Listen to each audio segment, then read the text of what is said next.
पश्चिम महाराष्ट्रातला आनंदाचा कारण, आनंदाला कारण आहे ऊस, आणि आपल्या भागातला आनंदाला कारण आहे कापूस. आनंद याचा अर्थ पैशाशी संबंधित आनंद असतो. तर तेव्हा तिथलचा आनंद पैशामुळे म्हणजे ऊसामुळे. आमच्या घरातला आनंद कशामुळे, तर हा कापसामुळे. म्हणजे आम्ही पाहतो की मुलांची शाळा, त्यांचा गणवेश, त्यांचे कपडे, शाळेतली फीस, अलीकडे फीस लहान राहिलेली नाहीये. सणवार, त्यावर होणारा खर्च, येणारे पाहुणे रावळे, जवळच्या नातेवाईकातला, आहेरातला लग्न, असं एकूणच वर्षभराचा अर्थ खातं आमचं कापसावर अवलंबून असतं. त्यात कापसाने धोका दिल्यामुळे न कळतच जीवनातला आनंदही कमी होत असतो. आणि अलीकडे कापसाबद्दल आपला सर्वांचे गैरसमजाचा अर्थ अनुभवानी आहे. त्यातले त्यात विदर्भात सरळ म्हणतात कापूस हे काही परवडेबल पीक नाहीये, म्हणून विदर्भाने कापसाला फार हरकतच दिली आहे. कापसाची जागा त्यांनी सोयाबीननी घेतली आणि सोयाबीन नंतर ते हरभरा घेतात. आणखी नाही, आपल्या भागात कापसाबद्दल तक्रार करतात, परंतु कापूस आपण कोणीही सोडलेला नाही, ही जमेची बाजू आहे.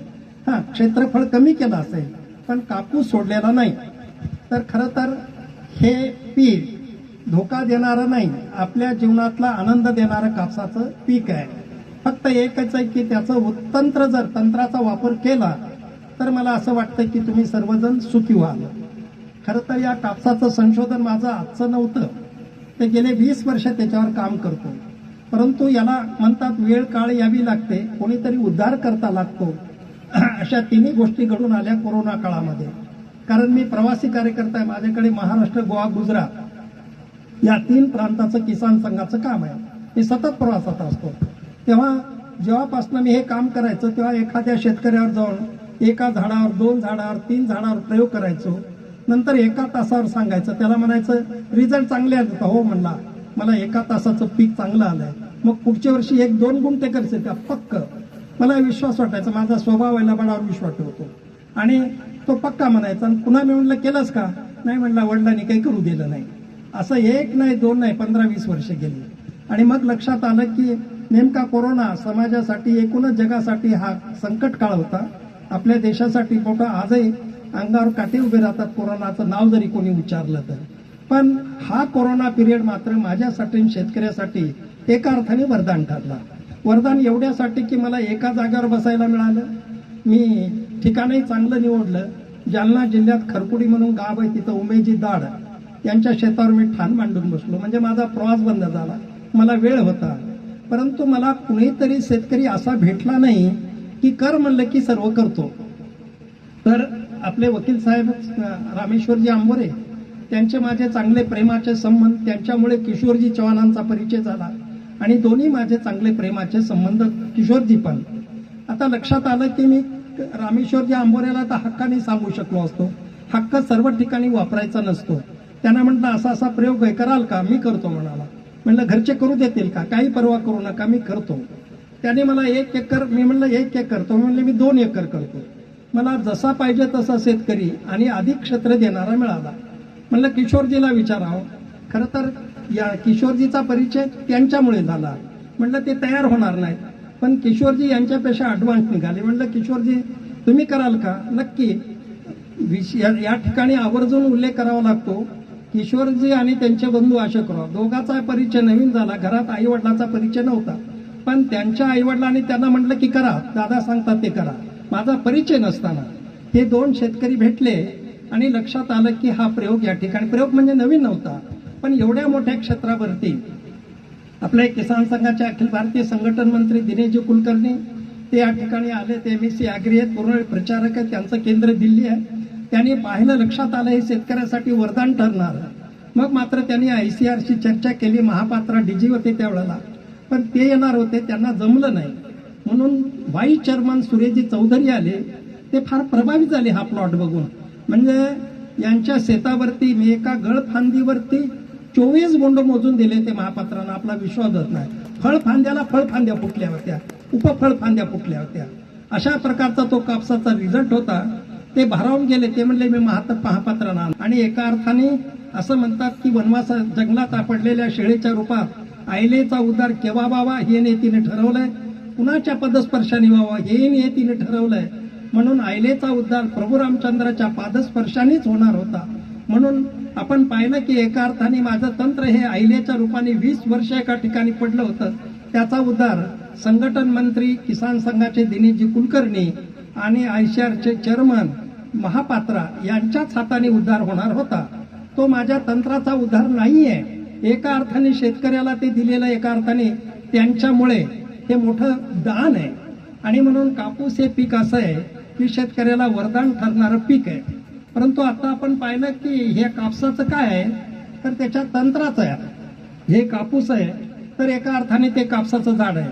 मला विचारलं तर दारात तुळशीचं झाड आणि शेतात कापसाचं झाड, दोन्ही आमचे शेतकरी उत्पादकाचे श्रद्धास्थान असले पाहिजे. परंतु आणखीन ही जर प्रगती करायची असेल, शेती क्षेत्रातली प्रगती केव्हा होते? आता या ठिकाणी महिलांची संख्या चांगली आली. काही कार्यकर्ते म्हणजे आपापल्या सौभाग्यवतीला घेऊन आले. मी त्यांना धन्यवाद देतो की त्यांनी आपल्या सौभाग्यवतीला इथं आणलंय. याचं कारण असं आहे की पुरुषाला कितीही सांगा ते लवकर उचलत नाही. महिलांनी एकदा ऐकलं की समजा, डोळे झाकून प्रगती झालीच म्हणून समजा. कारण पुरुषांचं असं असतं, या कानाने ऐकलं आणि तिकडे सोडलं. आता तुम्ही आज आला तिथे, पण शेजाऱ्याला सुद्धा म्हणणार नाही अरे मी कापसाचं असं मार्गदर्शन ऐकून आलो आणि तू पण कर, असं शेजाऱ्याला सुद्धा म्हणणार नाही. हा पुरुषातला निसर्ग आहे, म्हणजे न सांगण्याचा. परंतु स्त्रियांचा निसर्ग असा आहे, आपल्याला कळालं की लोकांना सांगावं. मी खेड्यातला राहणार आहे, एका महिलेला काही कळावं दुसऱ्या दिवशी अख्ख्या गावापर्यंत विषय पोहोचत असतो. म्हणून एका अर्थाने हा त्यांचा निसर्ग आहे.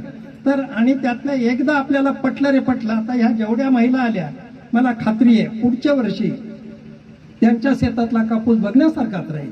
आणि म्हणून पुरुषांनी असं केलं पाहिजे, शेती क्षेत्रातला एखादा विषय असला तर आपल्या धर्मपत्नीचं आलं पाहिजे, म्हणजे तुम्हालाही त्यांचा विरोध होत नाही. कारण या क्षेत्रात विरोध खूप मोठा होतो. ती गळफांदी कापायची म्हटलं, मला आठवतं एकदा परभणी जिल्ह्यात एका तालुक्यात असा गळफांदी, तो विषय मी पुढे करणार आहे. एक डॉक्टर, आपलं हे ड्रायव्हर होता. डॉक्टर कदम मला म्हणले, दादा तुम्ही इकडे येता, बसनी काय फिरता? मी दवाखान्यात गेला दिवसभर, मला गाडीचं काय काम आहे, गाडी घेत जा आणि प्रवासाला जा. म्हणून मी गाडी घेत होतो, त्याचा ड्रायव्हर होता. तर माझे भाषण ऐकले, त्याला पाठ झाली होती भाषणं.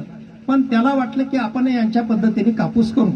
म्हणून एक दिवस तो घरी गेला, रविवारची सुट्टी. बायकोला म्हणलं मी आज शेतावर जाणार आहे.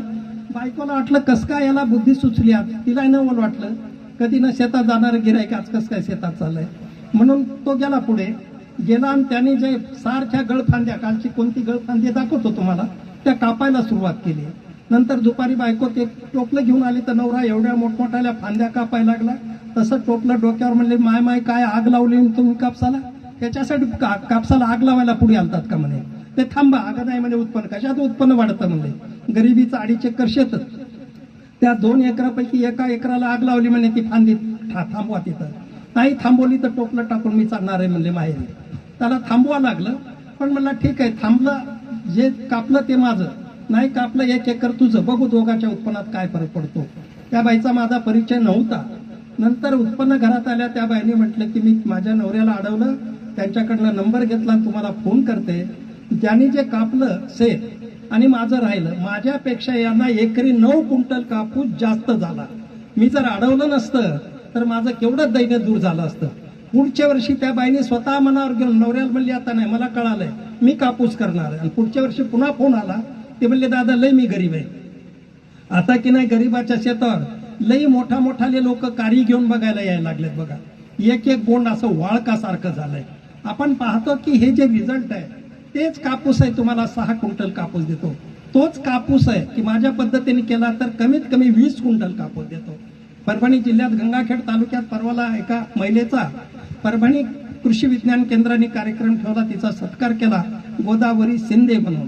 त्या बाईने ठिबक नाही, पाणी नाही, वरच्या पावसावरती एकराला सुद्धा 2-4 गुंठे कमीच असलेलं शेत 24 क्विंटल एकरी कापूस घेतला. तिचा मला फोन आला, ती म्हणली दादा फर्दर जर मी घेतला आणखीन 10-12 क्विंटल मला आरामात होतो, म्हणजे माझा 35 ते 38 एकरी क्विंटल कापूस आहे. मी घेऊ का दुसरं घेऊ? म्हणलं बिलकुल फर्दर ठेवू नको. आणि नंतर तो काढला, लक्षात आलं, ज्वारी घेतली तिने. आता ज्वारी इतकी बघण्यासारखी आहे तिची, सेकंड क्रॉप. म्हणून माझ्या पद्धतीमध्ये कापूस एप्रिल पर्यंत ठेवण्याची गरज नाही, कापूस निघून जातो आणि सेकंड क्रॉप तुम्हाला घेतो. आता न परवडणारा कापूस आणि परवडणारा कापूस असे कापसाचे 2 प्रकार आहेत. आता आपला कापूस आहे, या कापसाचं उत्पन्न साधारणपणे एकरी 5 ते 6 क्विंटल आहे, म्हणजे न परवडणारा कापूस आहे. आता म्हणजे मग काय, हा कापूस आहे, कापसावरती 2 प्रकारच्या फांद्या असतात. खाली येतात तिला गळफांदी म्हणतात, आणि वर ज्या असतात तिला फळफांदी म्हणतात. आता गळफांदी आणि फळफांदीमध्ये काय फरक आहे, हे बिंदू मात्र तुम्ही सर्वांनी आवर्जून लक्षात ठेवा. गळफांदी काय करते, खालून 3 फांद्या असतात, काय याला 2 असतात. साधारणपणे त्या पहिल्यांदा निघतात, नंतर थोड्या बाजूला जातात आणि उंच वाढतात. तिची जाडी कापसाच्या खोडा एवढी जाड असते, तिची उंची कापसाच्या उंचीला ती कॉम्पिटिशन करते. परंतु एवढी उंच वाढत असली तरी तिला जेवढे फळं लागायला पाहिजे बोंड तेवढे लागत नाहीयेत. या 3 फांद्या काय करतात, आपण एकूण कापसाच्या झाडाला टाकलेला खत 70% खत त्या 3च फांद्या खाऊन टाकतात. राहिलेल्या 30% मग त्या झाडावर 12, 13, 14 जेवढ्या फळफांद्या असतात त्या फळफांद्याच्या वाट्यावर फक्त 30% खत येतो. हा कमी अन्नरस मिळाल्यामुळे मग त्या फळफांद्याची लांबी वाढत नाही, फळफांद्यावरती पाते बोंडाची संख्या वाढत नाही. साधारणपणे सुरुवातीला 7-8 पातं लागतं, पण हळूहळू गळतं. मग आपण म्हणतो की कापसात काहीतरी बिमारी आली आहे, पाते गळ झाली आहे. बिमारीने गळणारा वेगळा आणि अन्न कमी पडल्यामुळे गळणारा वेगळा. इथं त्या फळफांदीवरचं कुपोषण घडायला लागलंय. मग त्या फळफांदीच्या बोंडाला 3च बोंड जगवण्याची क्षमता तिच्यातल्या अन्नरसाचे, बाकीचे आपोआप गळून पडतात. मग एका फळफांदीवरती शक्यतो 3 शक्यतो क्वचित नाहीतर 2 किंवा 1च बोंड होतं. आता अन्नरस न मिळाल्यामुळे त्या बोंडाचं पण वजन कमी होतं. आणि मग आपण गावात तर सांगतो, मग अंतर किती आमचं, अंतर आपण पाहिले ह्या 3 फांद्या बाजूला जाऊन वर वाढल्या. मग सुरुवातीला आता थोडा शेतकरी 4x1 वर आलाय. सुरुवातीला शेतकऱ्याच्या कापसाचं शेतातलं अंतर 3x3, 4x2, 5x2, 6x1 असं अंतर ठेवायचा.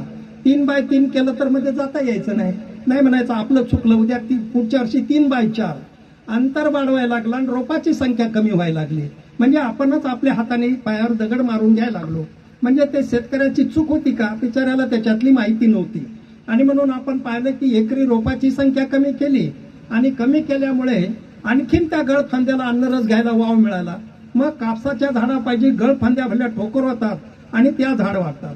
आता शेतकऱ्याचं या क्षेत्रातलं अज्ञान असल्यामुळे तो गावात मात्र गावातल्या ओट्यावरती, आता काही जण कुचरवटा म्हणतात, पण गावातल्या वट्यावरती गप्पा मारत असताना ते म्हणायचे माझा कापूस आहे, कसला आहे, मध्ये कसं ते जाता येत नाही, 5-2 अंतर आहे, मध्ये जाता येत नाही असा कापूस आहे, फिट कापूस आहे. उंची आमच्या गावातला कसलाय उंच मनुष्य माझ्या कापसात दिसत नाही. म्हणजे झाडाच्या उंचीला त्याला कापूस चांगला आला असं वाटायला लागलंय. वाढणाऱ्या गळफांद्या फारच चांगलं, त्याला गळफांदीचं भूषण आणि उंचीचंही भूषण वाटायला लागलं. वास्तविक पाहता हे दोन्ही त्याच्या उत्पन्नातले अडसर आहेत. आणि म्हणून इथं ह्या ज्या गळफांद्या आहेत मी त्याला पुतना मावशी म्हणत असतो. शेतकऱ्याची या उत्पन्नातली पुतना मावशी आहे. ही जर आम्हाला कट करता आली मग मात्र पूर्णपणे अन्नरस आपल्या ह्या खोडाला मिळणार आहे. आणि खोडाला मिळाला मग मात्र त्या फळफांद्या लांबणार आहेत, फळफांद्यावरच्या बोंडाचं वजन वाढणार आहे, संख्या वाढणार आहे, वजन वाढणार आहे. आणि मग लक्षात येतं की शेतकऱ्याचं इथं उत्पन्न वाढणार आहे. उत्पन्न वाढवल्याला पहिला टप्पा 3 टप्पे आहेत. एक आहे अंतर, दुसरा आहे गळफांदी कट करणे, आणि तिसरा आहे उंची रोखणे. आता दुसरा अडसर कोणता आहे, दुसरा अडसर आहे उंचीचा. आता आपण पाहतो की आपल्याला आपल्या झाडाची उंची खूप झाली की कापूस चांगला वाटायला लागला, तो मोठा धोका आहे तुम्हाला. मग ती जी उंची आहे ती उंची किती रुकली पाहिजे. आता तुम्हाला अंतर सांगून ठेवतो, मी अभ्यासाने हे केलंय, मी हळूच पाहिलं. मी अगदी जसं एखाद्या मंदिरात बसावं देवाच्या समोर तसं मी या झाडाच्या समोर बसायचो. कारण एक प्रयोग केला एका झाडावर की पुन्हा झाल्यावर 1 वर्ष जायचं, मग एक शोधायला मला 1 वर्ष गेले. पूर्णपणे निकष यायला या पद्धतीने केलं तर असं उत्पन्न नक्की येतं असं खात्रीपूर्वक सांगायला मला 5 वर्ष लागले. कारण पुन्हा पुढच्या महिन्यात असं नाहीये, पुढच्या वर्षी असं असल्यामुळे 1 वर्षाचं पीक असल्यामुळे 1 वर्ष मला त्याला द्यावा लागला. 5 वर्षानंतर मी करायला लागलो, पण दुसरा अडसर झाला. शेतकरी शिकत नव्हते. कुठं शेतकरी तयार व्हायचा तर बायको तयार व्हायची नाही, मुलगा तयार व्हायचा तर आई करू द्यायची नाही. अशा अडथळे. मला चंद्रपूर जिल्ह्यातला एकाचा फोन आला, दादा म्हणले मी खूप युट्यूबवर तुमचं भाषण ऐकलं, मला तुमच्या पद्धतीने कापूस करायचा आहे, पण काय सांगा मायन बाप मला फांदीच कापू देणं, काय करू. म्हणलं असं कर, नाटक कर. म्हणला म्हणजे काय, पण नाटक हुबेहूब करशील तर सांगतो. म्हणला तुम्ही सांगाल तसं करतो. म्हणलं असं कर, उद्या बॅग भर, ही सतरंजी टाक, ते टाक, ते टाक. आई विचारते बॅग कशाला भरायला, हे कर. आणि आईने विचारलं कुठं चालला, मी चाललो संन्यास घ्यायला. कशासाठी? तुम्ही जर मला कापूस शेतात काही करू देत नसेल, घरी काय करणार? मी चाललो, फक्त बायकोच्या काना सांगे नाटक आहे, तू काही घाबरू नको, मी 15 दिवसात परत येईन. पण म्हणला माझं लग्नच झालं नाही. म्हणलं सोड्याहून पिवळं, फारच भाग्यवान आहेस म्हणलं. तेव्हा तू असं कर, पण हे नाटक चांगलं कर. मग बॅग भरली. आई म्हणली कशाला बॅग भर? मला जायचं. मला कुठं जायचंय सांगता येत नाही मला. म्हणजे नाही, मला संन्यास घ्यायचा. संन्यास का? काय करू मला घरी बसून? तुम्ही शेती करू देत नाही मला, माझ्या पद्धतीने कापूस करू देत नाही. वडील आले, ती बॅग भर, सोड म्हणजे. सोडणार नाही म्हणला, तुम्ही दोघंही शेती करा, मी चाललो म्हणला संन्यास घेऊ. मग दोघंही समजायला, आई अनाथ शब्द घालायला लागली, बाप असं कर म्हणले, आम्ही शेतात सुद्धा येत नाही, तुला जे करायचे ते कर. पक्क का म्हणला, मग बॅग सोडतो. पक्क म्हणले, करार झाला. नंतर गळफांद्या कापल्या, उत्पन्न झालं. मग त्याची आई शेतात गेली, आई वडील गेले, आणि मुलाकडून नंबर घेऊन त्या आईने मला फोन केला. हे सगळं झालेलं नाटक आईने मला सांगितलं. अशा प्रकारे ती म्हणली, लई तुम्ही लई तुमच्या आमच्यावर उपकार आहेत म्हणे. तो याच्यामुळे आमचा फायदा झाला, मुलाला करू देत नव्हतो. तेव्हा कुठं आई वडील आडो येतात, असं घरातल्या कुणाच्या न कुणाचा तरी विरोध व्हायला लागला. याच्यातही बरेच वर्ष गेले. तेव्हा असं जात जात मग उद्धाराची वेळ आली. ती या 2 शेतकऱ्यांच्या शेतामुळे. तुम्हाला आश्चर्याचा धक्का सांगतो, या 2 एकरामुळे कापसाने किती उडी मारावी. किशोरजीच्या शेतावर, आंबोरीजीच्या शेतावर अगदी परभणी, नांदेड इकडून रोज गाड्या यायच्या. म्हणजे या दोघा भावाला कामच झालेलं होतं, येणाऱ्याला चहा पान दाखवा आणि शेती दाखवा. परभणीला फक्त एक गाडी आली, कच्छे म्हणून तालुका कृषी अधिकारी आहेत. ते म्हणले तुमच्या गाडीचं डिझेल मी टाकतो म्हणाले, पण दादा लाड तंत्रज्ञान तुम्ही जालन्याला निमखेड्याला बघून या, मग बघा म्हणाल. फक्त 5 शेतकरी त्यांनी पाठवले. त्यांच्या प्रयत्नामुळे ते मानव तालुक्यात 52 गावं आहेत. आज 52 पैकी 52 गावात माझ्या पद्धतीचा कापूस आहे. म्हणजे कुलगुरूंनी असाच एक कार्यक्रम होता, एकट्या मानव तालुक्यापुरता ठेवला होता. तर 850 शेतकरी एका तालुक्यातून आले होते, अशोकराव देशमाने म्हणून त्यांच्या शेतावरती. तसाच गंगाखेडला यंदा 700 एकरावर कापूस आहे. त्या सर्व एवढे जे क्षेत्रफळ परभणी जिल्ह्यात वाढलं, त्याचं श्रेय किशोरजी चव्हाण आणि रामेश्वरजी आंबोरे यांच्या ह्या प्लॉटला आहे. खरं तर परभणी शेतकरी इथे येतो, ते गंगाखेड तालुक्यात पूर्ण गावात झालं, मानव तालुक्यात पूर्ण गावात झालं. खरं तर तेव्हापासनं पूर्णापूर तालुका असा आहे, तर या तालुक्यातल्या गावागावात खरं म्हणजे परभणीहून येणं आणि इथं जवळचं भारजून इथं येणं, असं जर आम्ही पाहिलं ते जवळ आहे. परंतु आपण शेतकऱ्यांना एक स्वभाव असा असला पाहिजे, कळतं लागत नाही पाहायला. शेतकऱ्याचा स्वभाव असा असला पाहिजे, कुणाचा कापूस चांगला पीक काय असो, कापूस, ज्वारी, सोयाबीन, जाऊन तिथं बघितलं पाहिजे, त्याला विचारलं पाहिजे, अरे काय केलं. शेतकरी पहिला प्रश्न विचारतो, त्याचं ठरलेलं असतं. एखादं पीक सोयाबीन चांगले, कोणतं बियाणं म्हणतो, म्हणजे ते क्रेडिट बियाणाला देतो. आता बरेच जण यांना विचार, हे कापसाचं बियाणं कुठं मिळतं, तर ते तंत्राचं उत्पन्न आहे. कापसात ह्याचं बियाणाचं उत्पन्न नाहीये, कोणतंही बियाणं आणा तुम्ही. आणि मग असा शेतकऱ्याचा स्वभाव नसल्यामुळे असा असला असता तर परभणी जिल्ह्यातला मानवत तालुका आणि जालना जिल्ह्यातला जाफराबाद तालुका दोन्ही सारखे तालुके राहिले असते. प्रत्येक गावात एका शेतकऱ्याचं उत्पन्न आलं रे आलं, तो मॉडेल प्लॉट होतो. मग त्या गावातले शेतकरी बघतील आणि मग तसा प्लॉट करतील. बघता बघता अख्खा या तालुक्यातल्या शेतकऱ्याचं उत्पन्न वाढेल. आता किशोरजीला परवाला विचारलं, किती कापूस झालाय तुम्हाला?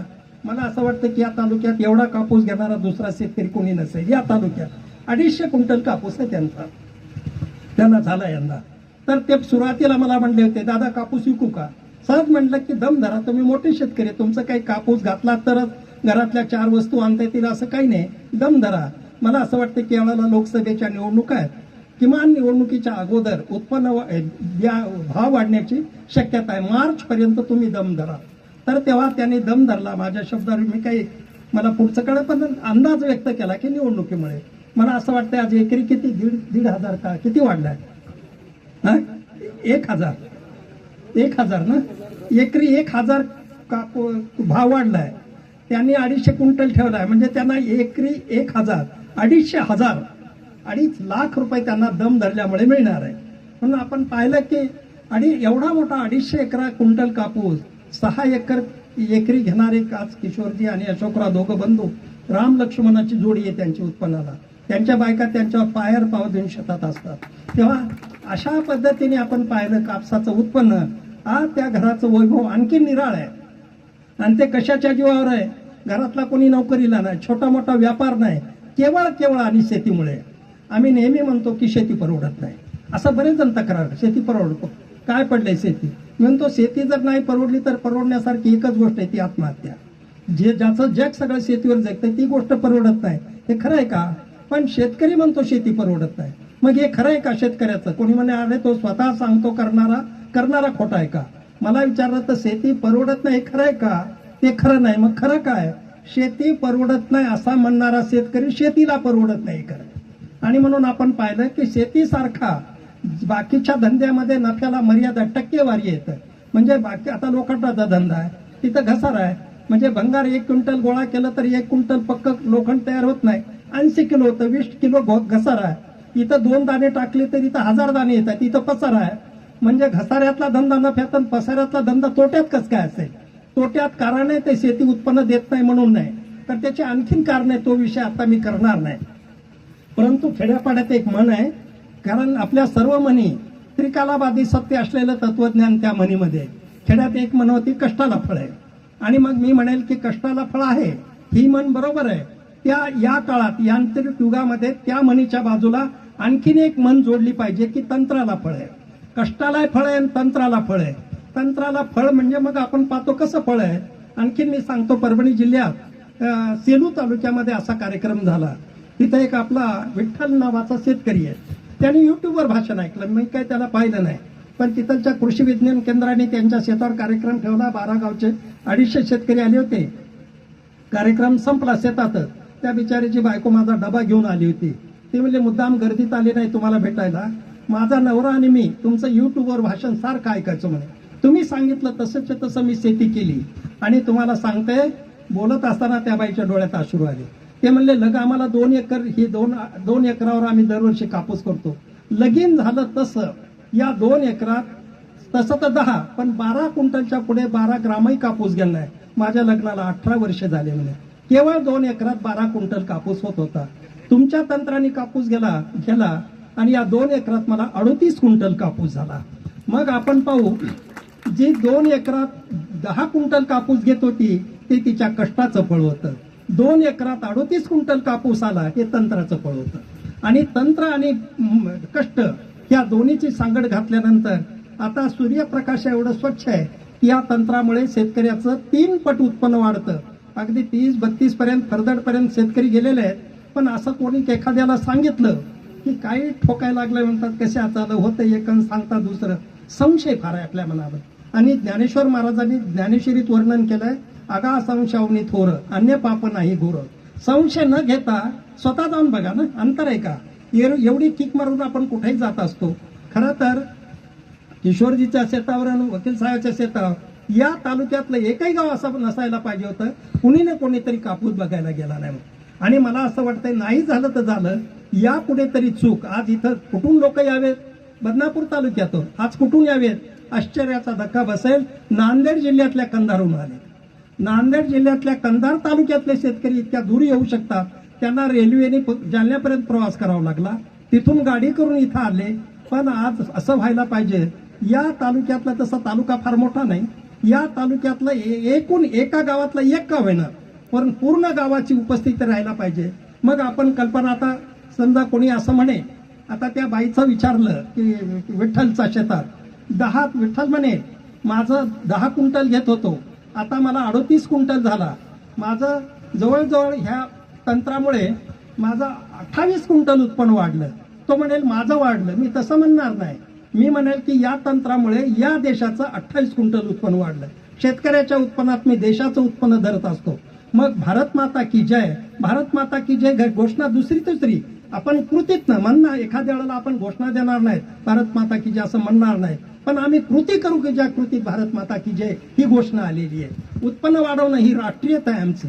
म्हणून सीमेवरचा जवान, शेतकऱ्यातला शेतकरी समान पातळीवरचे भागीदार आहेत राष्ट्रीयतेचे. म्हणून या पद्धतीने आपण, म्हणून ह्या ज्या गळफांद्या आहेत आपण त्याचा जरा विचार करू. उंच झाड धरा, इथं धरा, याच्यावर इथं अरे वर घरी, हा ठीक आहे. आता 1, 2, 3 ह्या 3 पुतना वंश म्हणजे गळफांद्या आहेत. आता ही गळफांदी बघा, इथं जर दाबली असेल बरोबर उंची या 3 आहे. आता ही फळफांदी आहे, ही फळफांदी आहे, ही फळफांदी आहे, ही फळफांदी आहे. एक मिनिट.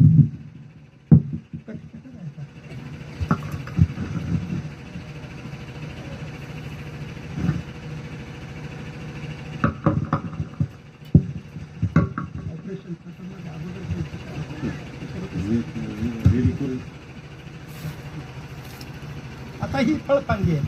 काय या फळफांदीचा आकार आहे? आकार कधी वाढणार नाही. पुन्हा याच्यात ही जर फळफांदी असेल हिला किती बोंड लागतील? आकार कॉन्स्टंट.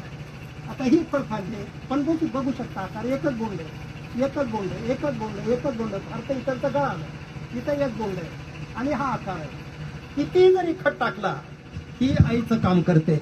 आलेला अन्नरस आपला आकार तसा ठेवते, आलेला अन्नरस बाळाला देते. मग बाळाची संख्या म्हणजे बोंडाची संख्या वाढते आणि बोंडाचं वजन वाढतं. ही मात्र तशी नाही. आलेला अन्नरस स्वतः घेते आणि स्वतः जाडी होते. हिच्यावरती फार फार तर आता बोंड आहे तिथं आहे. तुम्ही धरा एक.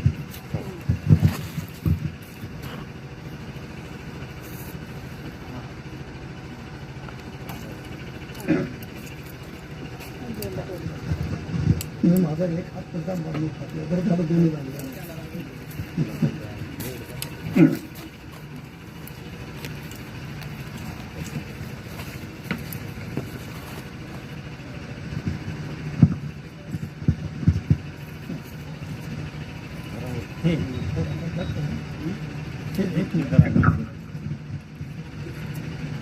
आता ही गळफांदी आहे, ती गेली त्याच्याबरोबर.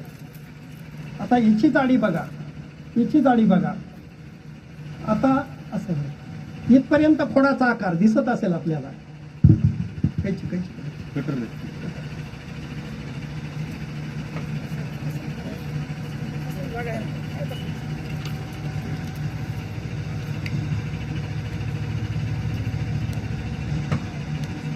आता इथपर्यंत फोडाचा आकार जाड आहे, इथून बारीक व्हायला सुरुवात झाली.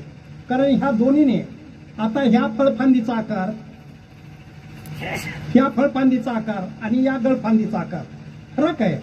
ही जाड झाली आहे आणि तुम्हाला हे जे बोंड दिसतात, तो आता तुम्ही जवळ नाही, संख्या मोठी आहे. तुम्ही कधीतरी फळफांदीवरच्या ह्या गळफांदीवरच्या बोंड घ्या, एवढा आकार वाढतो. हे दाबून बघा, रबरी बॉल सारखं दबतं. आणि फळफांदीवरचं बोंड दाबा, अजिबात दबत नाही. कारण याच्यातली सरकीची संख्या कमी असते, त्यामुळे वजन कमी पडतं. फक्त शेतकऱ्याला मोहात पाडण्यासाठी हे बोंड आम्हाला वर दिसायला लागतात. इथं आपण फसतो. त्या हे बोंडाचं आपण या मोहात पडायचं नाही. आणि याचं ही काढली काढली मग लक्षात येतं की आता इथंच आहे. आता नंतर इथं दोन्ही बोंड ठेवतो. नंतर कोणी बघा, हे बोंड इतकं निबर आहे की अजिबात दबत नाही. ताकद लावली तर दबत नाही. हे दबायला लागलं, हे बघा. आणि म्हणून हे फळफांदीवरचं गळफांदीवरचं बोंड आहे, हे फळफांदीवरचं बोंड आहे. त्यामुळे हे वेटलेस वजन नसतं आणि याला वजन असतं. आणि मग जितकं अन्न असेल तितकं ते वजनदार होत असतं. आता साधारणपणे ठेवून द्या इथं, हे कापून टाकून. आता इथं साधारणपणे कापूस लावल्यापासून बरोबर 40 दिवसाला ही गळफांदी लक्षात येते. अंतर किती ठेवायचं? तुम्ही विश्वास ठेवा, 3x1. 3x म्हणल्यावर आताच मला एक शेतकरी म्हणाले, माझी लय जमीन काळीची आहे म्हणलं आमच्या एवढी तर नसेल, म्हणजे परभणीची, माझी म्हणजे परभणीची आहे. गोदाकाठ आहे, 40-50 फुटावर खडक लागेल. तुमचा पूर्ण तसाच आहे, पूर्ण भाग. तर काळीची आणि हलकीची बिलकुल पर्वा करू नका, अजिबात दाटणार नाही. कारण तुम्ही 3x1 अंतर लावलं तर रोपाची संख्या किती बसायला लागली? 14,000. रोपाची संख्या 14. आता तुम्ही 2x वगैरे करून साधारणपणे एकरी कोणाचं 7,000, कोणाचं 8,000, बस एवढी रोपाची संख्या होती. 7,000 वरून तुम्ही चाला 14,000. रोपाची संख्या वाढली. ही गळफांदी कट केल्यामुळे आता ही बाजूला जाऊन वर वाढते. म्हणजे मग इकडची बाजूला आली आणि इकडची बाजूला आली, म्हणजे दाटणार. अंतर किती गेलं? 4-5 फुटाचं. आता आपण कल्पना करू, 40 दिवसाला ही गळफांदी कापून टाकायची. सुरुवातीला नवीन एखाद्या लक्षात येणार नाही, तर कोवळी पहिल्यांदा येते. अंधार कोणाला लक्षात आलं नाही, थोडा उशिरा कापा. ही पहिल्यांदाच येते. ही कापली रे कापली.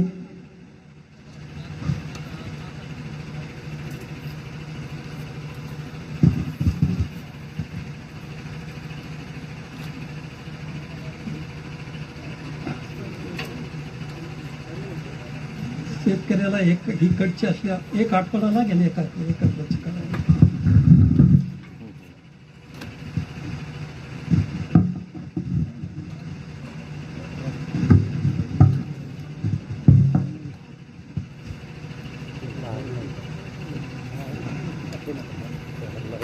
आता हे जे ह्या झाडावरची पूर्ण बिमारी गेलेली आहे. आता हे कोरोना मुक्त झाड झालेलं आहे. आता ह्या फळफांद्या हा अन्नरस हिला मिळणार आहे, अन्नरस ह्या फळफांद्याला मिळणार आहे. आता ही एक बोंडाची मालकी नाही, ही पुढे जाणार आहे. कमीत कमी 5-6 बोंड मिळणार आहे तिच्या ह्या फळफांद्या, आणि प्रत्येक बोंड वजनदार होणार आहे. आता तुम्ही पटकन कोणी उत्तर द्यायला हरकत नाही. आता पुन्हा आपण पाहिलं की हे झालं. उंची किती आहे? उंची म्हणजे पुरुषभर उंची आहे. तर असं आपण पाहिलं. आता इथं बघू आपण, एका अर्थाने एक खोडच आहे ना.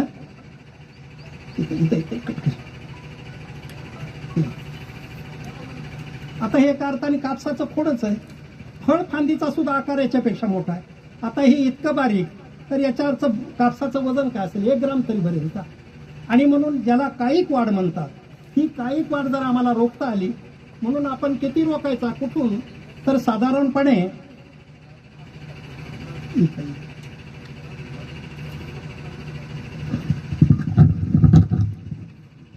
आता या तंत्रातल्या काय गोष्टी कळाल्या? एक अंतर कळालं, गळ फांदी काढायचं ते कळालं, उंची किती ठेवायची, कमरे एवढी उंची ठेवायची. आणि मग लक्षात येतं की तुमचं मग काय काय रिझल्ट आम्हाला मिळतील. समजा कोणी सांगा पटकन, उशीर करू नका. समजा तुम्हाला आपल्याला एका झाडावर किती बोंड मिळावी वाटतात? वैद्य एका झाडावर शेतकऱ्याची अपेक्षा किती असते हे नाही म्हणत मी. हा, विठ्ठलराव आपलं हे निवृत्तीराव 60. आणखीन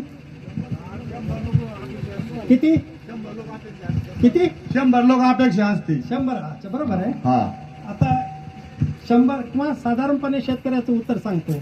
70, 80, 90. त्याला म्हणलं किती मिळावे? 70, 80, 90. आपण ते घेण्यासाठी काय करतो? वारेमाप खताच्या बॅगा रिकाम्या करायला लागतो, मग फवारणी वाढायला लागते, वगैरे वगैरे. मी म्हणतो तुम्हाला 70, 80ची अपेक्षा आहे. मी म्हणतो तुम्ही कापूस लावा. शेतकरी काय करतो? स्वाभाविक आहे, आपलं मागणं कोणाकडे असतं? भगवंताचे. म्हणून मंदिरात जाते वेळेस न कळतच विद्यार्थ्यांनी देवाला परीक्षा जवळ आली, नमस्कार केला, देवाच्या पाय पडला. काय मागेल? मला चांगले मार्क पडू दे, असंच मागेल ना. शेतकऱ्यांनी कापूस लावून गेला, जाते वेळ देवाला काय मागेल? मला एकरी 60-70 बोंड दे, असंच मागेल ना. मी म्हणतो तुम्ही शेतावर कापूस लावा, 3x1 लावा. एका ठिकाणी एकच सर्किट टाका, 2 नाही. कारण काय, तुम्ही काय कोण्या दुकानदाराचे देणेदार नाही. एका ठिकाणी 2 झाडं लागली आणि 1 लागला, तर एक असा प्रयोग करून बघा. एका ठिकाणी 2 झाडं आहे आणि एका ठिकाणी एकच आहे. एका झाडावरचा कापूस 2 झाडापेक्षा जास्त असतो, म्हणून याची सरकी वजनदार भरते. मग तुम्ही काय केलं? जर एकरी तुम्हाला 2,500-2,000 रुपये बियाणं लागत असेल, विनाकारण दुप्पट घेतलं, म्हणजे तुमचा उत्पादन खर्च वाढून बसला आणि उत्पन्न कमी केलं, तर कुठल्याही शेतकऱ्यांनी काय करू? मग त्याला विचारलं का तू असं केलं? नाही, एखादं जळालं राहिलं. म्हणलं लावून झाल्यानंतर तू काय अमेरिकेला जाणार आहे का, रशियाला जाणार आहे? समजा आपण शेतावर चक्कर मारायची, ओलीसारखी पाटे भिजवायची, जिथं तूट झाली तिथं भरून काढायची. असं जर केलं, फक्त एका ठिकाणी एक सरकी लावा, तुमचा उत्पादन खर्च कमी होतो. एक जण म्हणला नाही, म्हणला 2 झाडं असले उत्पन्न दुप्पट होईल. मग म्हणलं 4-5 सरक्या टाक. जर असं तुझं गणितच असेल, जेवढे जास्त झाड आहे तेवढं उत्पन्न येतं, तर पहिल्यांदा तुम्हाला आहे की विनाकारण तुमचा उत्पादन खर्च वाढू नका. आता मी तुम्हाला म्हणतो कापूस लावा, 3x1 वर लावा, आणि लावून झाल्यानंतर काढून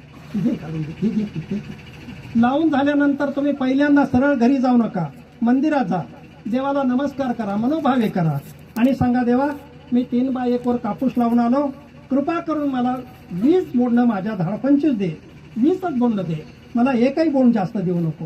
देव म्हणेल दरवर्षीचं गिराईक आहे, येतो आणि म्हणतो तुला पेढे वाटतील, असं करेल, मला 70-80 बोंड दे, आणि यावर्षी 20 मागायला लागलाय. त्याच्या डोक्यावर तर काही परिणाम झाला नाही किंवा येतेवेळ ढाब्याकडून तर आला नाही, असा संशय येऊ शकतो. पण हृदयातून मागा तुम्ही फक्त 20 बोंड. आता आपल्याला 20 बोंड 70-80ची अपेक्षा करतो, त्यावेळेला 6 क्विंटलच्या पुढे जात नाहीत आपण. आणि आता आपण पाहिलं तर आपण 20 बोंड मागायला लागलो, म्हणजे आमचा नफ्यातला कापूस आहे का तोट्यातला? लक्षात येईल की 20 बोंड आम्ही मागितले. आता आमच्या फळफांद्या लांबल्या, आपण पाहिलं की त्यावेळेला बोंडाचं वजन खालच्या फळफांदीचं 5 ग्राम तर शेवटच्याचं 1 ग्राम, मदलजीचं आणखीन 2.5 ग्राम, खालपासून शेवटपर्यंत वजन 1 नाही.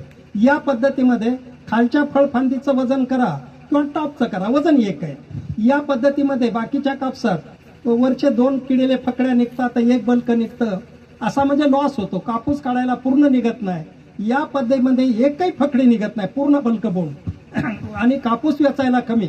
म्हणजे जी बाई एकरी 1 दिवसात 50 किलो कापूस वेचते ती बाई या पद्धतीला कापूसांना 70-80 किलो वेचू शकते. इतका वेचायला सोपा कापूस आहे, बल्का कापूस आहे, सरकीची संख्या जास्त आहे आणि बोंडाचं वजन कमीत कमी 7 ते 8 ग्रामापर्यंत भरतं, 7 ते 8 ग्राम. मग आपण असा विचार करू, आपण देवाला किती मागितलाय कापूस एका झाडावर? उंची किती सांगितली ते सांगा, उंची किती सांगितली आहे? 3 ते 4 फूट. 3.5 फूट नाही आपल्याला कळत. समजा कर्मचाऱ्यांचं माप आहे, सेंटीमीटर आहे, इंच आहे, फूट आहे, मीटर आहे, वगैरे वगैरे. आमचं शेतकऱ्याचं माप आहे गोट्या एवढं, गुडघ्या एवढं, मांडी एवढं, कमरे एवढं, छाती एवढं, डोक्या एवढं. आपण शेतकऱ्याच्या भाषेत बोलायचं झालं, आपल्या कमरे एवढी, ज्याची उंची जेवढी आहे त्याने आपल्या कमरे एवढं फक्त झाडाची उंची ठेवायची. मी नेहमी म्हणत असतो, समजा काही संशय आला तर घरात काही संशय आला तर मुलगी एकदम आपल्याला मार्गदर्शन कुठं मिळते? आईला फोन लावते, कारण तिला माहिती आहे आई मला बरोबर सांगते. आईला विचारलं की आई सांगेल ती प्रमाण.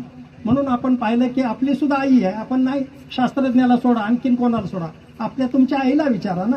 तुमची आई म्हणजे घरातली नाही, आपली आई घरात एक आणि पंढरपुरात एक आहे. आपलं माहेर कोणतं आहे? माझं माहेर पंढरी, माझे माहेर पंढरी. संतांनी म्हटलं आल्यानं संसारा पंढरपुरात जा रे. का पंढरपुरा? माहेर आहे तिथं. आपण तिथं विचारा. एक शेतकरी कापूस लावला, आषाढी वारीला गेला आणि पांडुरंगाच्या समोर उभं राहिला. त्याने सांगितलं देवा मी कापूस लावून आलो. शेजारी वेगळा सांगतो, शास्त्रज्ञ वेगळा सांगतो, दुकानदार वेगळा सांगतो. मला कळतच नाही कोणाकोणाचं ऐकावं म्हणून. म्हणून तुला विचारतो, खरं सांग माझ्या कापसाच्या झाडाची उंची किती ठेवू, माझ्या झाडाच्या कापसाची उंची किती ठेवू? असं विठ्ठलाला विचारल्या विठ्ठलाने कमरेवर हात दिले. म्हणजे तू तुझ्या कमरे एवढी उंची ठेव. आता कंबर एवढी बरोबर 3.5 फूट आहे. एवढी उंची तुम्हाला उत्पन्न देणारी उंची आहे. गळफांद्या काढणं तुम्हाला उत्पन्न देणार आहे. वरची काही वाढ रोखली तुम्हाला उत्पन्न देणार आहे. आणि मग आम्ही हिशोब करू, आमच्या झाडावर आहेत 20 बोंड, तर 7.5-8 ग्राम बोंडाचं वजन भरतं. पण आपण 7 सोडू, 8 सोडू, 6 सोडू, 5 ग्राम तर कुठं गेलं नाही. 1% 5 ग्राम वजन मिळतं. 5 ग्राम जरी झालं तर एका झाडावरती किती ग्राम कापूस मिळायला लागला आम्हाला? 100 ग्राम. एका झाडावरती 100 ग्राम कापूस मिळायला लागला आणि हमखास मिळणार आहे. तुमच्या शेतात रोपाची संख्या किती आहे? 14,000. म्हणजे एका एकरात किती क्विंटल व्हायला लागला? 14 क्विंटल. म्हणजे तुम्ही 6 क्विंटलवरून 14 क्विंटलवर गेला. पुन्हा उत्पादन खर्च तुमचा कमी झाला. एक तर कमी बिया वापरल्या. आता आणखीन आपण असं करू, याच्यातला फायदा, उंच कापूस असणं, खालचे बोंड सडतात, खाली इतका अंधार होतो, पावसाळ्यात सडतात. इथं कमी उंची असल्यामुळे बुडापर्यंत सूर्यप्रकाश खेळायला लागलेला. तिसरी गोष्ट अशी आहे, आता एवढा उंचीला कापूस म्हणजे जो तुम्हाला खत लागतो, आता त्याच्या निम्म्याच्या खतात तुमचं निम्मा खत आणि औषधाची फवारणी, इतक्या उंचीचा कापूस फवारणं आणि कमरे एवढा. औषध कमी लागेल का जास्त लागेल? औषध कमी झालं. वेळ कमी लागेल का जास्त लागेल? एवढ्या उंचीचा कापूस फवारताना स्वतः आंघोळ करायला का झाडाला आंघोळ घालते काही कळत नाही. आणि म्हणून आपण पाहिलं तर औषधाचा खर्च वाचला, खताचा खर्च वाचला, वेळेचा खर्च वाचला. आता एकूण जेवढा खर्च करत असाल त्याच्या फक्त निम्या खर्चामध्ये तुमचा एकरी 14 क्विंटल. हे 14 कशासाठी सांगितलं? कमीत कमी, याच्यापेक्षा कमी होऊ शकत नाही. आणि जर शेतकऱ्याचं व्यवस्थापन चांगलं असेल, जर तुम्ही अशा प्रकारचं वेळची वेळी, काळाला उत्पन्न घटायला काय कारण असतं? जी गळफांदी आहे ती बरीच वाढू देतो, तिथं तुमचं उत्पन्न घटतं. चूक करतो आम्ही. किंवा उंची खूप वाढू देतो मग कट. किती जरी म्हणलं त्याला कमरे एवढं, नाही म्हणलं तर शेतकरी छाती एवढी उंची नेतोच. तर ही चूक करू नका तुम्ही. तुम्हाला उंचीत फार मोह अडकलेला आहे आणि माणसाचं मोहाने इतकं नुकसान केलंय. घरातल्या म्हणजे शेतातल्या मोहाने अर्थ धोक्यात आला आणि घरातल्या मोहाने परमार्थ धोक्यात आला. अर्थही गेला आणि परमार्थ गेला, शिल्लक काय राहिलं? असा जर विचार केला तर आपण मोहाला आवरायचं. याची उंची मात्र ठेवत. मला एका सिल्लोड तालुक्यातल्या एका शेतकऱ्याचा फोन आला, दादा म्हणलं आम्ही शेतात आलो, तर नवरा बायको आले. त्या बाईचा मला फोन आला, दादा आम्ही दोघंही आलो. मी म्हणायला लागले की दादानी सांगितलं तसा कट करू आपण कापूस. तो म्हणला नाही का जरा उंची वाढू दे, लईच लहान वाटायला लागला. आणि म्हणून मी म्हणलं बोला त्यांना. मी सांगितलं अरे म्हणलं पंडित तू मी काय सांगितलं नाही दादा मला फार लहान वाटायला लागले. म्हणलं त्याच्यातच फायदा आहे.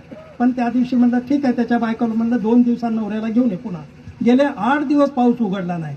ज्यावेळेला शेतात आले त्यावेळेला कापूस दिला डोक्याला. आणि मग त्याचा मला फोन आला आम्ही फार मोठी चूक केली. म्हणून तुम्ही लक्ष पाळा, याच्या 3.5 फुटाच्या पुढे 1 इंच सुद्धा उंची जाऊ द्यायची नाही. या पद्धतीने जर गेलात तर तुम्हाला सांगतो कमीत कमी 14 क्विंटल, मग 8 ग्राम 10 ग्राम. किशोरजीच्या शेतामध्ये प्रत्येक बोंड कोणतं 9,800 होतं, 9,900 होतं, 9,700 होतं, पण 950 वजनाचं बोंड पूर्णपणे 9 ग्राम 500, 9 ग्राम 600चं असं बोंड तिथं भरलं. आणि म्हणून आपण पाहतो की सामान्य शेतकरी ज्याला पाणी नाही त्याचा आता जेवढा शेतात कापूस होतो त्याच्या दुप्पट नक्की येणार आहे. ज्याला पाणी आहे त्याचा तर नक्की. आणि त्यातल्या त्यात मल्चिंग जर आम्ही केलं तर आपल्याला मल्चिंगचे रिझल्ट माहिती आहे. लोक टरबूज मिरची घेतल्यानंतर किती वाढ होते. तसं मल्चिंग याला 3 फुटावर 1 जर केलं त्यावेळेला मात्र तुमचं बोंडाचं वजन 9 ग्राम. आम्हाला 5 ग्राम जातो त्यावेळेला 14 क्विंटल कापूस होतो.